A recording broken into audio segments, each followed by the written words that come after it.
Hi, welcome to Prime Recap. What would you do if you discovered that your son is actually the reincarnation of a vengeance-seeking demon who will not rest until he exterminates everyone around him? Today we will recap the story of the movie, The Beast Within.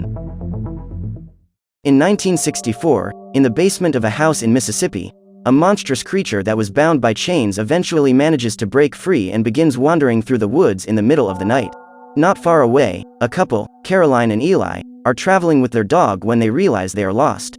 Not knowing where to go, they stop at a convenience store to ask the owner for information, and after they figure out how to get to their destination, the couple gets back on the road and continue on their way. In a moment of distraction, Eli ends up passing the road they were supposed to turn onto, and when he tries to turn around too quickly, his car runs off the road and one of its wheels gets stuck in the wet leaves of the swamp. Realizing that he would not be able to get the car out by himself, the man gets out of the vehicle and decides to walk back to the store where he could use the phone to call the tow truck. Afraid to let her husband go alone, Caroline insists on going with him, but Eli says it's better if she stays in the car and keeps the dog company. After saying goodbye, the woman locks the car completely, and after a few minutes, the little dog notices a strange movement in the middle of the forest and starts barking. Believing that the animal wanted a short walk after so many hours of travel, Caroline opens the door so that he can get out. Seeing that her dog has wandered farther away than he should, the woman begins to follow the sound of barking as she calls out for him. After some time of searching, Caroline unfortunately finds her puppy quite bloodied and already lifeless. Panicked at the scene, Caroline starts to run back to her car, but halfway she hits her head on a tree and passes out. With the woman unconscious, the creature that killed the puppy finds her and starts doing horrible things to her. When Eli returns with the winch, he sees the car open and, worried about his wife, begins to look for her. In the middle of the search, the man finds his dog without life, and after walking some more, he finds Caroline still unconscious and totally dirty in the middle of the forest. The man then picks her up on his lap and carries her to the winch, which they use to get out of there. After 17 years, the couple is still together and now have a son named Michael, who was very strong and healthy until a month ago, but is now very weak and sick. Apparently the young man has some rare disease, unknown to the doctors. While talking to the hospital staff, the doctor who is following the boy's case says that he believes that this disease could be hereditary or genetic, but based on the tests he did on the couple, there was no sign of such a disease in their DNA. Leaving the doctor's office, Eli is infuriated by the possibility that Michael is not his son but the monster that attacked his wife. Determined to find a cure for the disease, Caroline convinces her husband to go to the town where the attack took place and start looking for records of any maniac who was active in the 1960s. Once they arrive in town, Eli sees the courthouse and decides to go there to see if the judge remembers any cases of violence from that time, but the man is uncooperative, saying that there hasn't been a serious criminal case in the town for almost a century. While her husband is in court talking to the judge, Caroline goes to the local newspaper to check news from the 1960s and finds a page that talks about the brutal crime of Lionel Kerwin. With this clue in hand, the couple goes to the police station to ask Sheriff Poole a few questions about this case, and when they get there, they find out that Lionel was a mortician who was totally torn apart and had a good part of his remains devoured, but after this occurrence the culprit never committed more crimes of this type and was never found. With no more clues to investigate, the couple goes to a hotel and thus begins the first night. At the hospital where his son is, the doctor in charge goes to the boy's room but can't find him, but it turns out that even though Michael is extremely ill, he took his car and drove to an old abandoned house that he has been having nightmares about. Once there, the boy goes down to the basement and begins to explore it while looking for someone, but apparently finds nothing. After walking a few miles, Michael, who is visibly altered, finds the house of the journalist his mother met earlier, and believing the boy to be the delivery man, the man who calls himself Edwin lets him in. After a brief conversation, as soon as cicadas start singing, Michael enters a state of demonic rage and begins to attack the journalist, who has his jugular ripped out, dying instantly. I wonder what was in that abandoned basement that left the boy in this state. After taking Edwin's life, the young man begins wandering aimlessly until he collapses upon reaching Amanda's house, who calls 911, saving the boy's life. Thus ends the events of the first night. The next morning, realizing that Edwin has not gone to work, Judge Kerwin goes to visit him to check that everything was all right, but finds him totally bloodied and with parts of his body eaten away, just like Lionel. At the hospital, Eli and Caroline visit their son, who seems to be doing much better, and while the family is talking, an officer comes to the family at the sheriff's request to call them to the police station. Taking advantage of being left alone in the hospital, Michael changes clothes and goes to Amanda's house to thank her and invite her for a walk.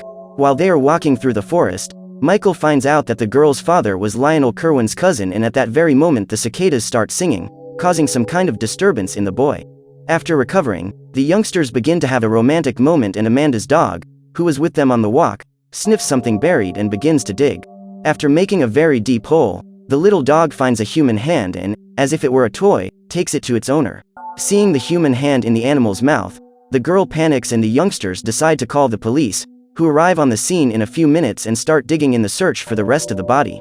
When night falls, in addition to the rest of the body that the dog found, the group that was working on the excavations finds dozens of skeletons buried in the swamp, and not knowing what to do, the sheriff decides to call a doctor to analyze them. While checking some of the bones, the doctor recognizes the femur of a patient he operated on named Emily, but it turns out that the sheriff remembers very well that they buried this woman in the town cemetery, so how did her skeleton get there? With this questioning, the sheriff goes with some men to pay a visit to Dexter, the town's gravedigger, but there they find out that at the time of Emily's death, the gravedigger responsible was actually Lionel Kerwin and Dexter was only his assistant. When Eli asks him if anyone could have access to the body on the way to the morgue, the man is extremely offended and refuses to answer the question. Extremely suspicious, the sheriff and his men go to Emily's grave and start digging to find out what was buried in her grave. When they finally reach the coffin, they discover that inside there were only stones. That is, for some reason Dexter and Lionel buried the woman's body in the swamp and forged her burial in the church. The question that remains is, why? Determined to find out, the men return to the morgue. During the early morning hours, Dexter calls Judge Kerwin and starts pressuring him for money to keep quiet, and after ending the call, the man starts to prepare Edwin's body for the funeral when suddenly, he starts hearing strange noises around the place, and after finding nothing, he hears strange sounds coming from the room where the body was. Upon his return, the gravedigger comes across the sitting corpse and, believing it to be teenagers trying to scare him, starts looking for some bodies covered by a sheet, until Mike stands up behind him and shoves the pipe of a suction pump into his belly, draining all his blood. Once they arrive at the morgue, Eli and Sheriff Poole's team find a huge amount of blood on the floor, and as they search for the source, they find Dexter's body, which has been embalmed while still alive. As they leave the morgue, Caroline comes up to them and tells Eli that Michael is missing, and with no ideas of another place they could look, they go to Amanda's house. In the girl's room, Michael is totally out of his mind, about to strike the girl, who is sleeping peacefully, over the head with a snow globe. Outside the house, Caroline and Eli knock on the door and are answered by Horace, Amanda's father and Lionel Kerwin's cousin. Horace is a very abusive and possessive man with his own daughter. Hearing the screams coming from the girl's room and imagining that Michael might be doing something to her, the man rushes over, followed by the boy's parents and the sheriff. In the bedroom, Amanda, who has just woken up, is startled by Michael, giving a scream that draws the attention of the people on the first floor. As soon as the group arrives in the room, Horace tries to attack the boy and Eli defends his son. After a general argument, everyone leaves the house and the demented man beats his own daughter, thus ending the second night. The next morning, Caroline and Eli decide to transfer Michael to a hospital in Houston, and when they communicate this to him, the boy refuses to leave. After trying to force him to leave town, the boy tells them that he knows about his real father, causing Eli to leave the hospital in a rage. Here we finally find out who Michael's real father is. His name is Billy Connors. He was the monster that got loose and ended up doing that violence against Caroline in 1964. It turns out that the Kerwins have done something wrong to Billy, who, after all these years, has been reincarnated as Michael and is taking control of his body to carry out his revenge. After his parents leave the hospital, Michael goes to the bathroom and, looking in the mirror, notices a large wound on his back, and to prevent it from becoming infected, the boy bandages it himself. A few hours later, the doctor shows up for his routine checkup and, upon seeing his bandage, asks to examine the boy, who resists. When the doctor tries to look at the wound, Michael attacks him by throwing him against the wall, causing the doctor to hit his head on the wall. Taking advantage of Horace not being home, Michael goes to Amanda's house and sees the bruises on the girl's face caused by her father. Knowing that Billy is hunting all the Kerwins and that the girl's father was Lionel's cousin, the young man begs her to take the car and leave town as soon as possible. After Amanda refuses, Michael goes into a state of rage and ends up hurting her.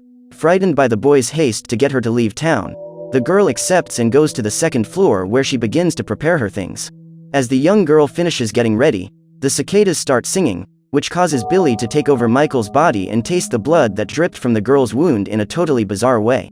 Determined to take his next victim, Billy goes into the bathroom where Amanda is changing clothes and smashes the door trying to get her, but Michael manages to resist, avoiding hurting the girl he loves. Understanding absolutely nothing, Amanda tries to comprehend what is happening, but is caught by the neck and begins to suffocate. At a moment when Michael manages to regain control of his own body, he decides to jump from the second floor of the house to end his life and not to hurt Amanda. At the hospital, the doctor begins to check Michael's injuries, while the boy begs them to kill him before Billy takes over his body and kills them all. Seeing all the agitation of the young man, the policemen tie him to the stretcher so that he doesn't end up hurting anyone. When he is a little calmer, Michael explains that he will die anyway and that by killing him at that moment, they would also kill Billy, who without a body to possess, would have no way to return to life and complete his revenge. In addition, the boy tells the sheriff to go to Lionel's basement, for there he would find out why Billy wanted revenge so badly. With this clue, Eli and the policemen go to the basement, and when they arrive, they find a human skeleton, but much larger and with thicker bones than usual. This is the late Billy Connors, trapped in the basement of Lionel Kerwin's house. On the road leading out of the city, Amanda is on the run, and because of her sadness at leaving everything behind, she gets distracted and fails to notice the roadblock and crashes. When Horace arrives home and cannot find his daughter, he imagines that she has run away because of Michael, and determined to kill him, he grabs his shotgun and begins to search for him. In the hospital, the unconscious boy wakes up as his painful transformation begins, and as Billy takes control of his body, the boy's appearance becomes more and more bizarre. As Michael transforms into Billy, Horace arrives at the hospital along with Judge Kerwin, and together with Caroline, they observe the metamorphosis. When the transformation is almost complete, the judge tells Amanda's father to shoot him, but it's too late. Even though Horace hits Billy in the stomach, he doesn't suffer any damage.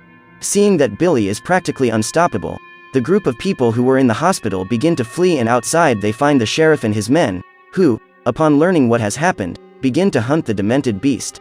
While searching through the forest, the officers find Horace's body completely bloodied and hanging from a tree.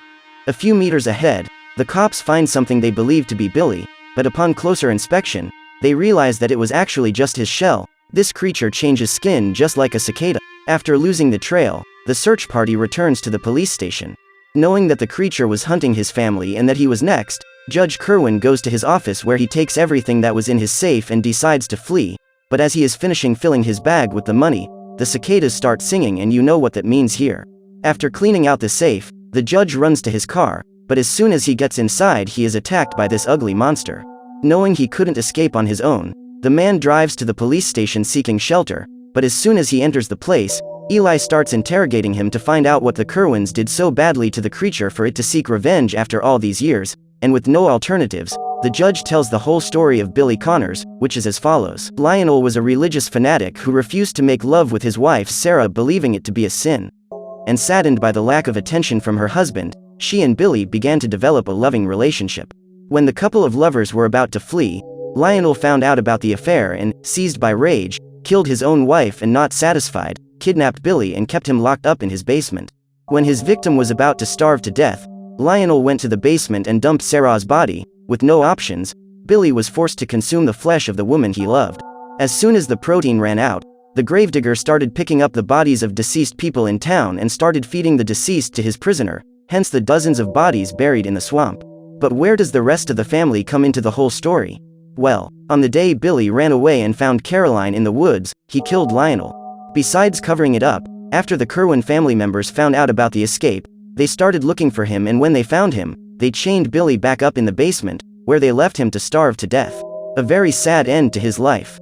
After the man finishes telling this bizarre story, the creature arrives to get its last victim, who locks himself in a cell to try to survive, but it's all in vain. As the judge approaches the wall, the monster appears behind him and grabs him by the head, pulling so hard that he ends up decapitating the last of the Kerwins.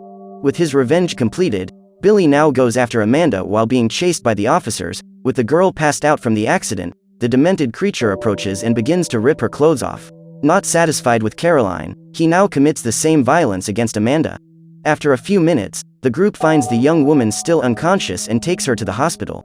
While following the tracks, Eli and Caroline find Billy already weakened after receiving so many shots, but when the man approaches to finish him off, the creature grabs him and begins to attack him. Afraid of losing her husband, Caroline points her rifle at the monster's head and shoots, killing something that a few hours ago was her son. And that was the terrible end of the Billy Connors curse. So what did you think of this movie? Leave it in the comments below. And if you liked the video, please like and subscribe for more movie recaps. See you next time.